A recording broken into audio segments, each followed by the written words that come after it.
कि पारिक लागला बलराम जी के बोलिया। खुशमिया हम जानते हैं बुला लीजिए। हाँ जब झींगा मछली जब होके गइल बा तो तंगा बरारी भी आ जाओ कि जब आइल बारा अब घर डोलिया बन के हमारा जिंदगी बन के हमारा जिंदगी में आइल जोड़ पारा सावर न गोड़ पारा हो जैसन चहल रहनी वैसन पियावा मोड़ पारा सावर न गोड़ पारा हो जैसन सोचल रहनी जैसन सोचल रहनी वैसन धनिया मोड़ पारी सावर न गोड़ पारी हो थोड़े छोड़हर पातर थोड़े छोड़ पारी सावर न गोड़ पारी हो। बुला दीजिए और जाएंगे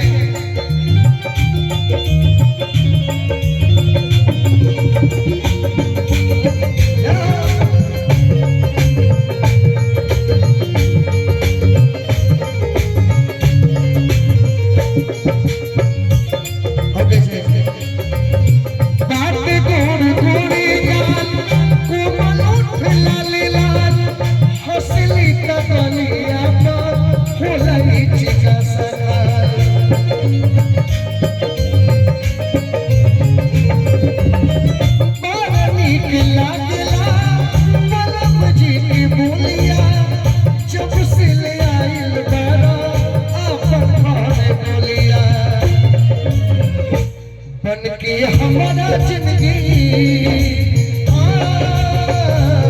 बन के हमारा जिंदगी में आइल जोड़ पारा। जब तनका सा ट्रेलर दिखा दिए हैं पूरा फिल्म दिखा दिए हैं तो ट्रेलर वो हो जाए। कुछ भैया जल्दी बुला दीजिए क्योंकि आप हाँ एक ताली बाजो बजाओ ना तेरा मौसी के बजाओ बजाओ भतीजा तोरा जिंदाबाद एक ताली हो जाएगा अजय देवगन तू क्या कह रहा है। हाँ हाँ हेने हेने हेने हेने अब गाना के बोल बदल जाएगा तनका साउंड उठा दीजिए। हाँ थोड़ा सा उठा दो एकदम तीनों जनी बैठ जा तीनों जनी बैठ जा बैठ जा बैठ ना पगली बैठ आ तनका ससुर ससुर जब होके तो तनका घूम तान के देखिए पहले के गाना पहले के जमाना रहे चाची जी। हाँ पहले के गाना आता है कि भला है बुरा है जैसा भी है मेरा पति मेरा देव। भाव वो कहलवा कि चूल्हा कोनो बात में जौना में ताव नहीं खे ऊपरों कोनो बात में जौना से लगाव नहीं खे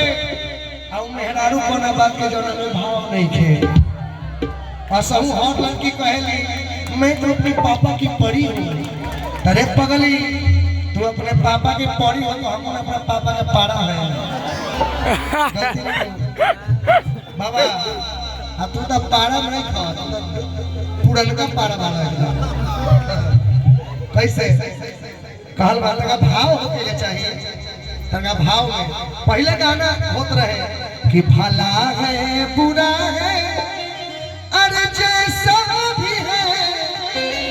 मेरा पति मेरा देवता। अभी गाना होखेला अब गाना होखेला कि तोरा जैसन मारा दाके माथा के दारा दाके चूल्हे में झोंक दी फल जाके ये गलती है। अब गाना बदल गया कैसे तक अब उठ जाएगा कि मरही के बात अरे मारी न जान से कि मरही के बात अरे मारी न जान से हेने हेने देखा कि मरही के बाद आ तू आवा बड़ा थप्पड़ थप्पड़ पड़ गया पगली कि मरही के बाद मारी दो न जान से काहे के मुआवे लो नजरिया के बान से काहे के मुआवे लो नजरिया के बान से मरही के बाद मारी दो न जान से मरही के बाद मारी दो न जान ऐसे थोड़ी है भाव में आवे कि मारी दो न जान से काहे के मुआ नजरिया के बान से काहे के मुआ लो नजरिया के बान ताली बजा जाए बाबा रहा तू काहे खातिर हो सकता इनका देखा यहाँ का मजला से ना हो तू एक बाबा के ताली बजा दी जोरदार ताली कि मरही के बाद पगली भाव में मरही के बाद